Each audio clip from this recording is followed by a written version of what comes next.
Todo este proceso, además de que necesita muy buena calidad, conviene fijarse en que en el momento en que tenemos nuestro mapa de sombras, nos puede servir para editarlo desde un editor de gráficos externo, como Photoshop,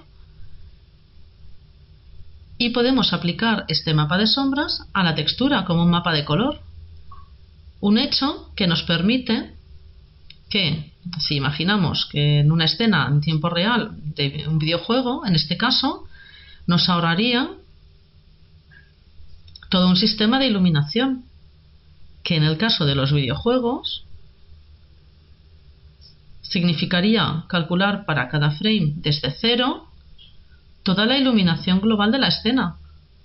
El mapa de sombras es el que nos permite, como subterfugio, como una vía paralela, ahorrar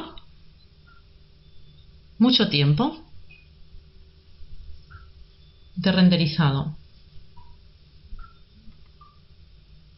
Perdón, del consumo del procesador. Esto es, por ejemplo, si estamos jugando a 60 fotogramas por segundo,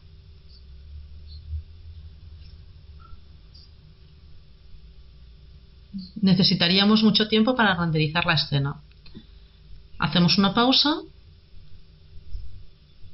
y cuando termine, continuamos.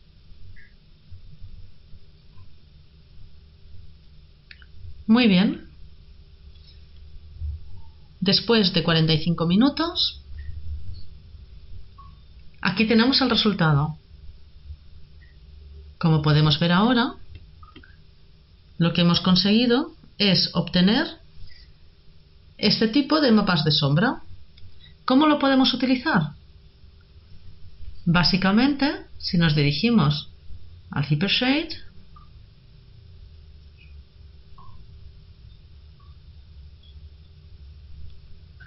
y dentro nos fijamos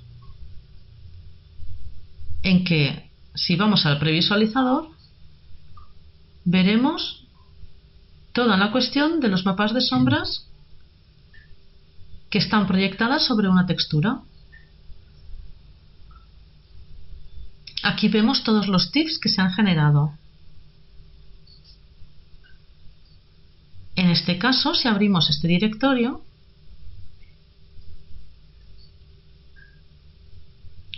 vemos cómo por un lado tendríamos la cuestión del plano, que tiene todas las sombras proyectadas, y a continuación todos los cubos en sus mapas UV. Suponiendo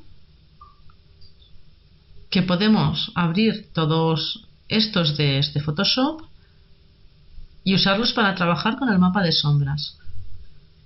La parte más interesante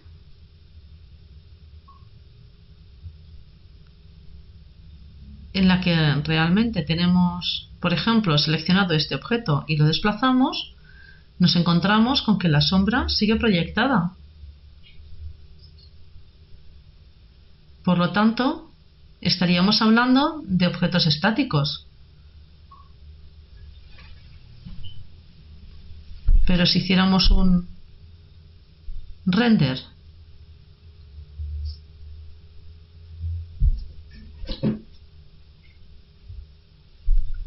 si lo hiciéramos con el Maya Software, vamos a ver qué pasa. Ahora habríamos obtenido, si bien no un resultado idéntico,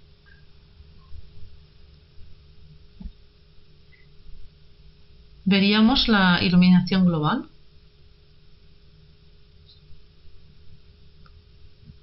Hemos visto que tampoco ha tardado tanto.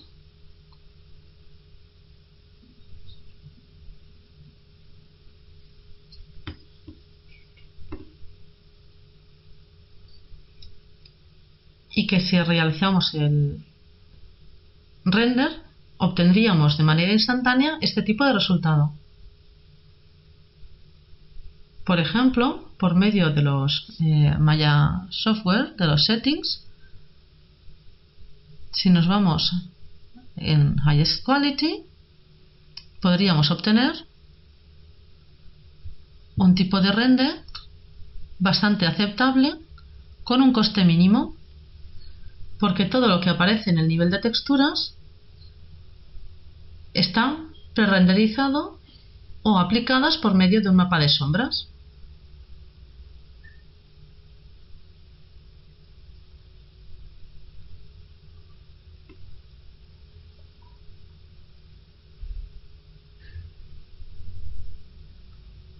A partir de aquí, si abrimos desde Photoshop,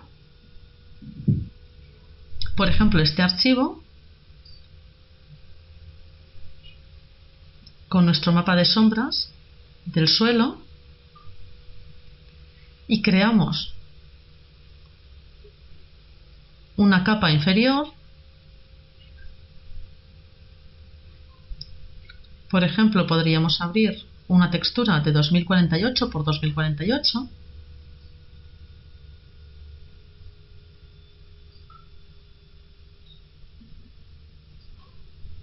esta misma,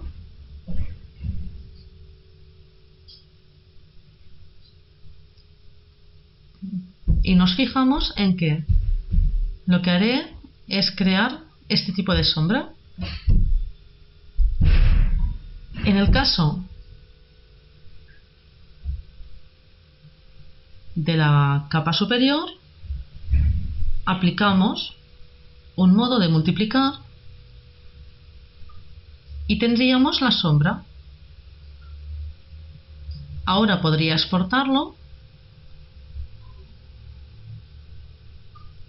con la textura, el mapa de sombras con la textura en formato PNG,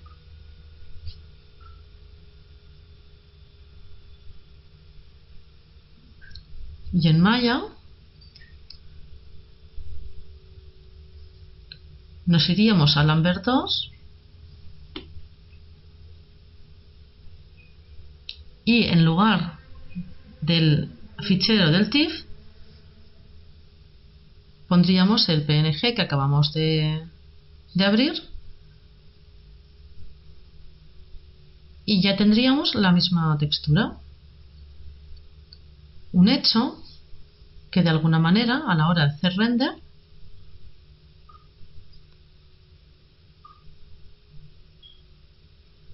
ya tendríamos esta calidad, pues tendríamos la textura proyectada. Un poco este es el propósito.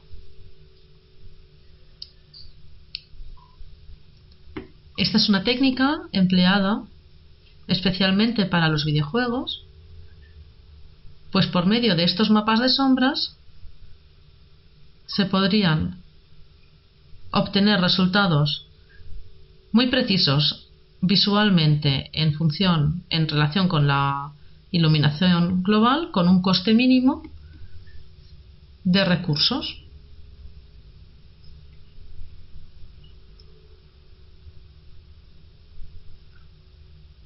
De esta manera abría mucho los horizontes en el nivel del realismo. Y hasta aquí este video tutorial dedicado a los mapas de sombras. Espero que haya estado interesante.